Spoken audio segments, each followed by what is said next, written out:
Okay.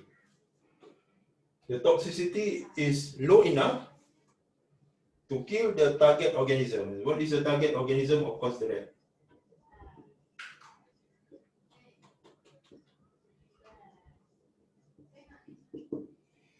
But this is also very difficult to achieve because the rat, biologically and physiologically, dari sudut biologinya dan dari sudut fisiologinya, is just like any other mammals.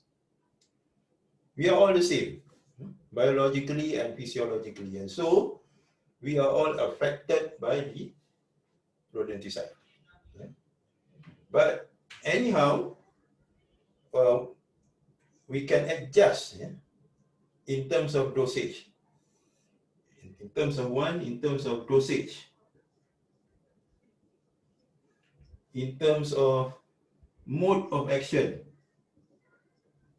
of the rodenticide.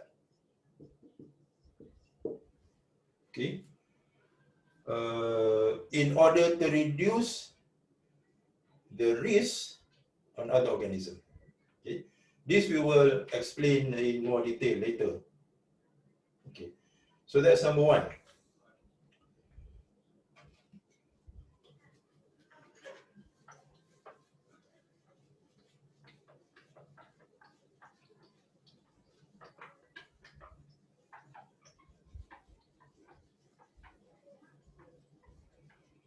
So, bearing that in mind, let's look at the two classes of rodenticide. We have two classes.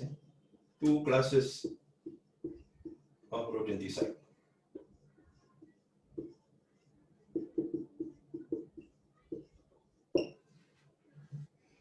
Number one is called acute. And number two, chronic. Okay, what does acute and chronic means? Acute means almost immediate. In the context of rodenticide, once it is consumed, the animal will succumb. Dia makan saja, dia akan kesannya akan berlangsung, dia akan mati. In a short period of time, upon consumption, the rat will die. Okay. Whereas chronic means delayed, what else? Protracted, it's extended over a period of time. Dia mengambil waktu. From the point of consumption to the effect of rodenticide taking, to the rodenticide taking effect, it will take some time. So now, we understand when we talk about from the perspective of disease, when someone comes down with an acute disease, so it means that the effect is almost immediate.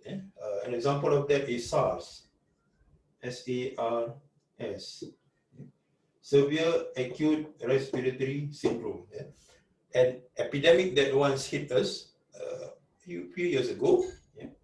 Sel semua burung or something like that. And chronic is a disease that will take a long time. One very classic example is a cancer. You don't die immediately due to cancer. It comes in stages, stage 1, 2, 3, 4, and before it becomes critical. Okay, so that means chronic. The same with AIDS. Acute immune deficiency syndrome. It takes a number of years before it develops into a full-blown AIDS, HIV. This is a virus, HIV, just like COVID-19.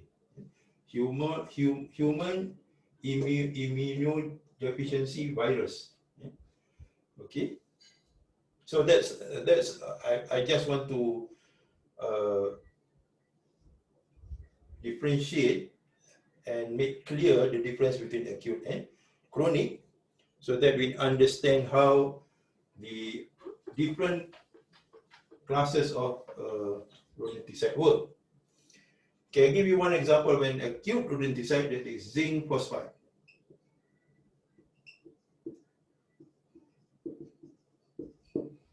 Okay, so zinc phosphide is an example of an acute rodenticide. Once consumed, the animal will die. Okay, not just a rat, any other animal, cattle, your livestock, your pet, that you own, cats, for instance, poultry, chicken, ducks. Once consumed, all of these animals will die. Okay, it will take effect almost immediately, and therefore this has been banned, diharamkan. Yeah. But people is still using it, yeah. And although according to law, it is illegal to apply them. Anyway, we need to know that zinc phosphide is an acute rodenticide that will take effect almost immediately and kill any organism that consume it. So what's the risk involved? Number one, it indiscriminate.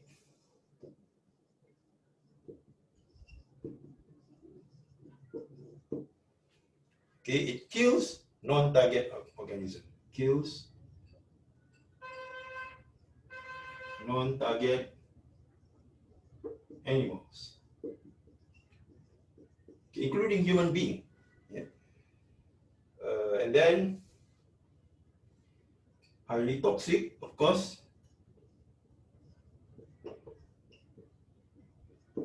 And therefore, it should be avoided. Yeah.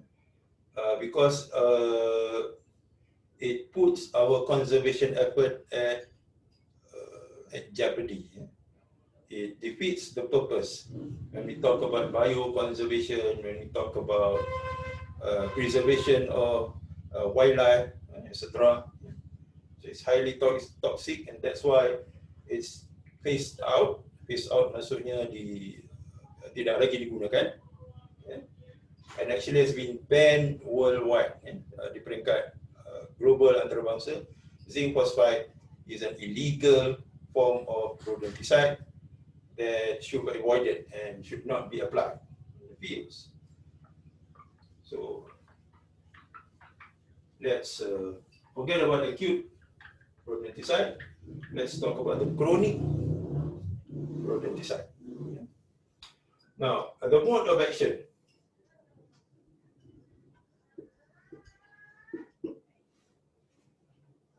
Chronic rodenticide.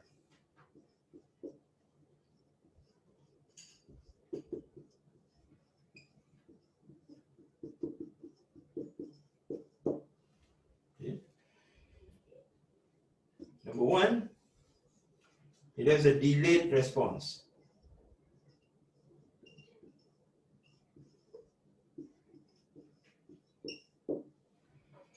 What does it mean? It means that whenever it is consumed, there is a lag time, satu tempo before the rodenticide takes effect and kill the organism that consumes it. It may take a couple of days. You may ask why there is a need for such a delay. We will explain later. Okay, so it has a delayed response, and it needs multiple feeding.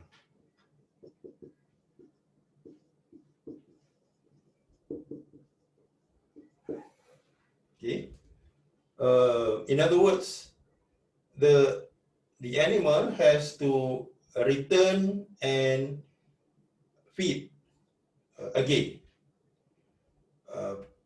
The first consumption may not be enough. Has to be followed by the second round of consumption. Dia makan, dia balik, dia ulang makan balik.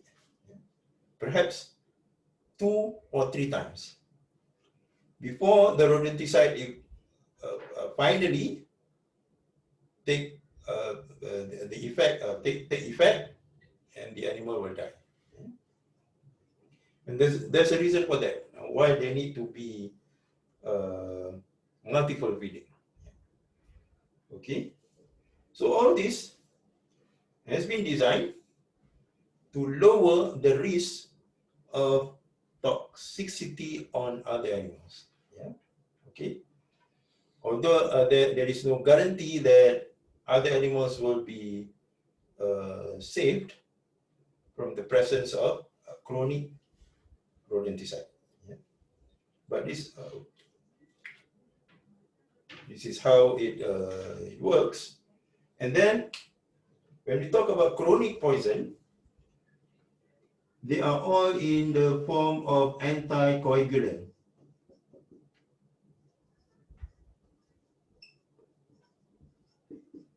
Rodenticide.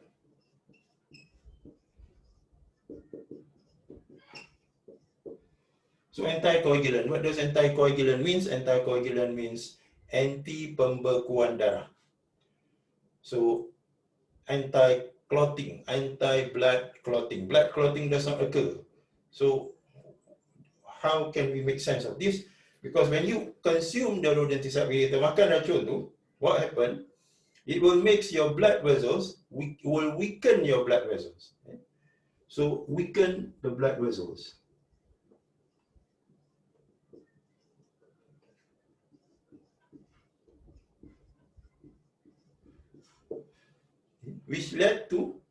Which leads to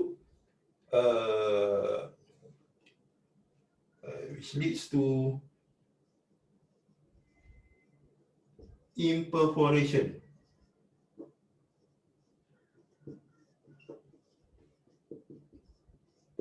Okay, imperforation means berlubang-lubang. Yeah. So the blood vessel in the body of the rat will be weakened and then will lead to imperforations, meaning that dia akan berlubang and the blood starts to leak out. Darah tadi akan keluar dari kebocoran tadi. So because of that, the rat that has consumed anticoagulant rodenticide will go and look for a water source. That's why if you apply rodenticide in the field or within the surrounding of your premise building, the rat that has consumed enough dosage will look for a water source because they become dehydrated as a result of loss of blood, which equates to loss of fluid. Yeah. Okay, they die of shock. Shock in this context means losing blood. SHOCK. It means losing blood. Dia bukan dalam konteks apa ni terkejut. Shock means losing enough blood for the animals to eventually succumb or die. Okay, so that is how the rodenticide work. Now, and there are problems.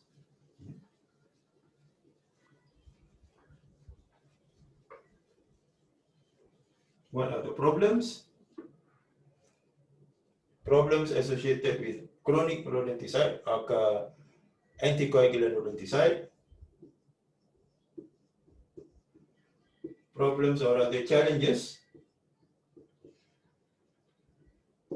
The rat will develop resistance. Rat develop resistance.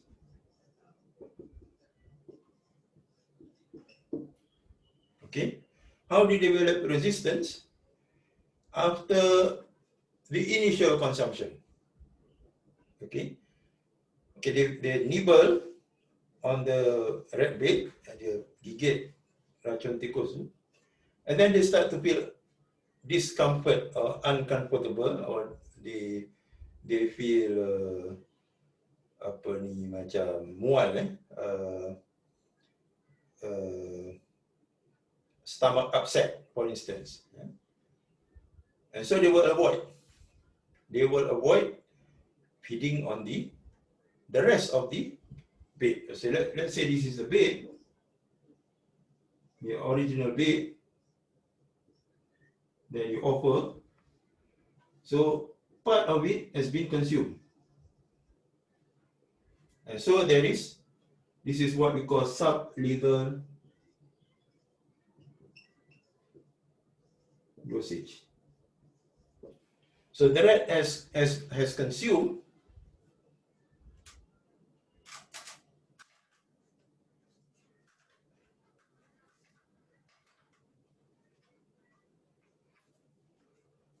a sublethal dosage, which is not enough to kill the rat.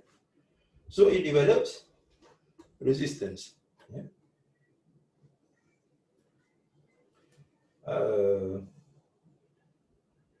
And prompting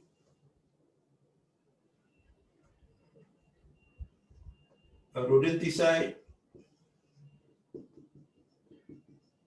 of a higher toxicity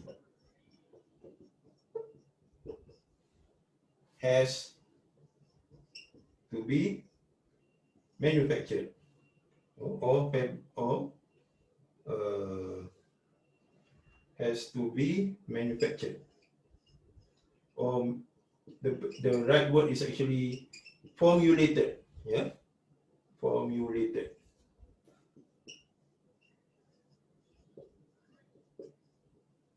Okay. Hold on. Lighting.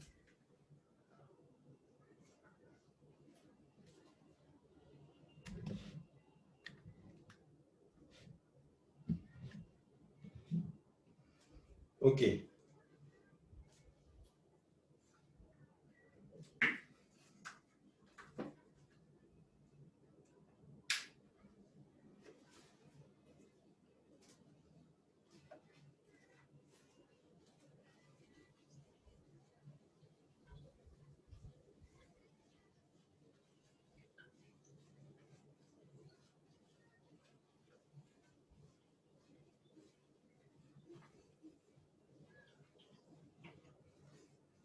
So there are two problems associated with the application of rodenticide. Number one is called bed shyness.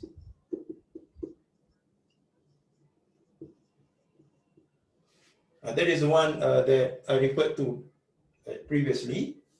This is more towards bed shyness rather than bed resistance. We will discuss about bed resistance after this. Bed shyness is it feels discomfort, okay, and so we'll avoid it. So whenever you apply the same rodenticide in the field, the rat will avoid it. The whole population, not just that particular individual. Because number one, they may see their fellow colony members, tikus-tikus yang lain mati immediately upon consumption. We are talking about the acute rodenticide, and they come to suspect that the death, the fellow rat died because of consuming that particular rodenticide. Kematian itu disebabkan oleh makan racun tikus. So they avoid it. This is called bed shyness. So they will avoid it, and it becomes futile. Maksudnya tidak mendatangkan hasil lah. Whenever you apply the same rodenticide. Now, the second one is bed resistance. Now this is a little more complex. Can you apply the anticoagulant rodenticide? We call GA, a anticoagulant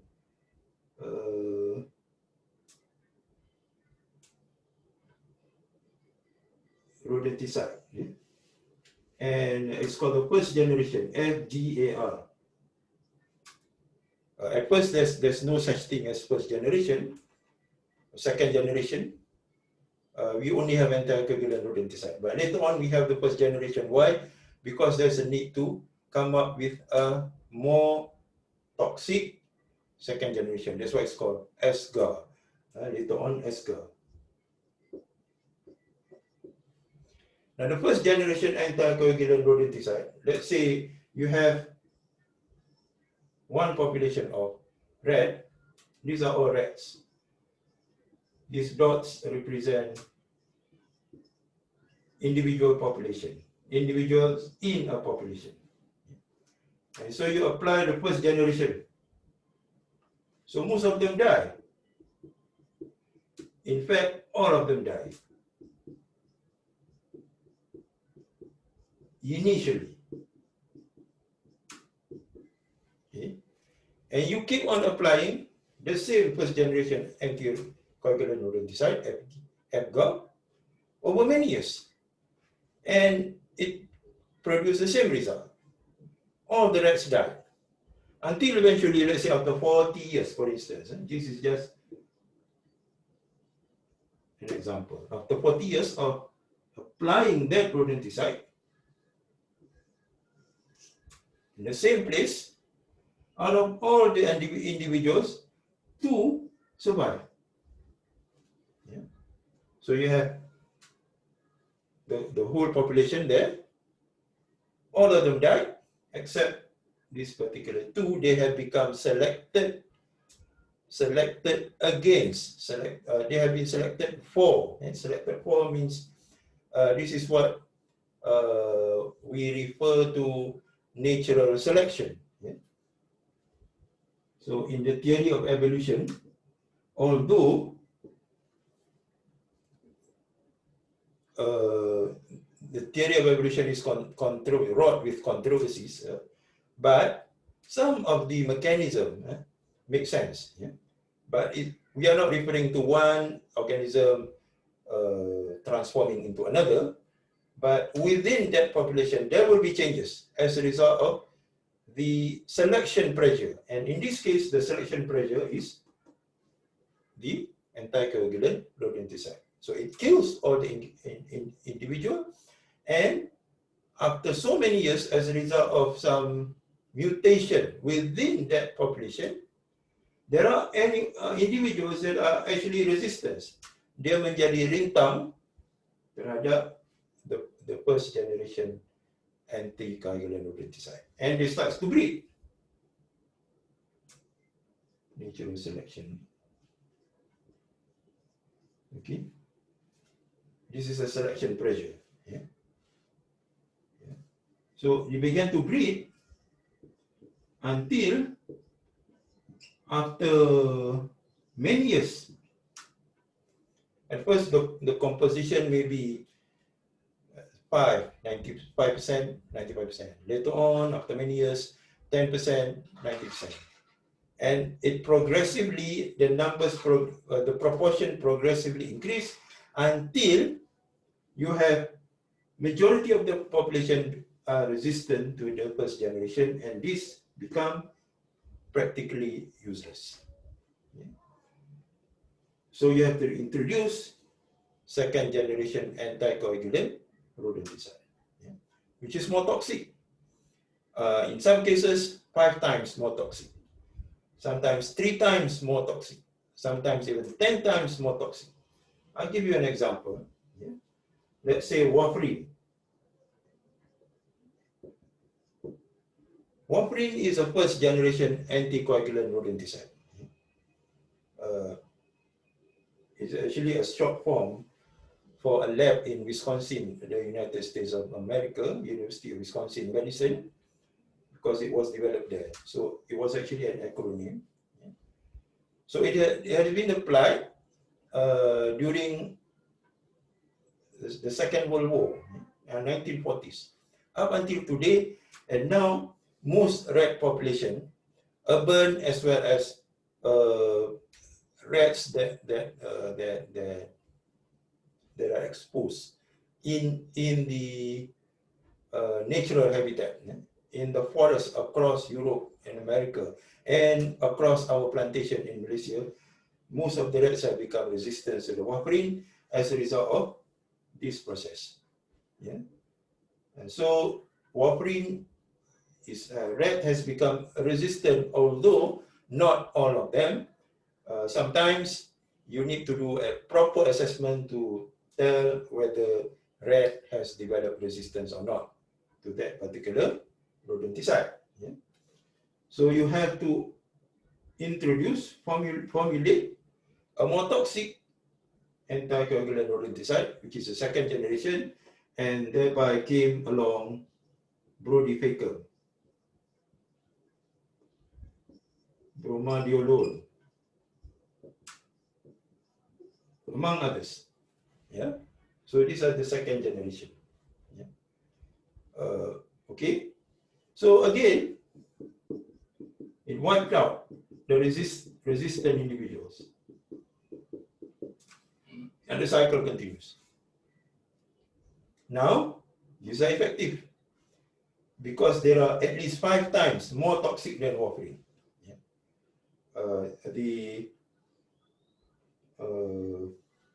What is the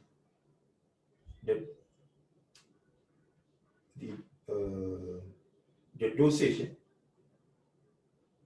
the effective dosage or the lethal dosage is called the LD50, lethal dosage.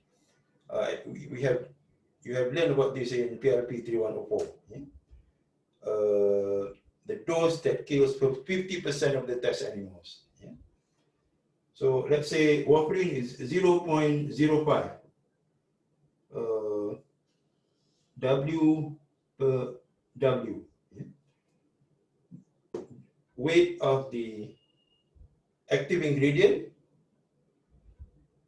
to the weight of the biomass of the target animal. Yeah? So the dosage is low, 0.05. Yeah? But when it comes to brodifacoum, the LD50 is 0.005. Yeah? So this is at least 10 times more toxic because it is, this one is 5/100, this is 5/1000. So the toxicity level is so much higher, so it kills off the resistant individuals. Now, the problem with that is, what are the implications? Sorry. Okay.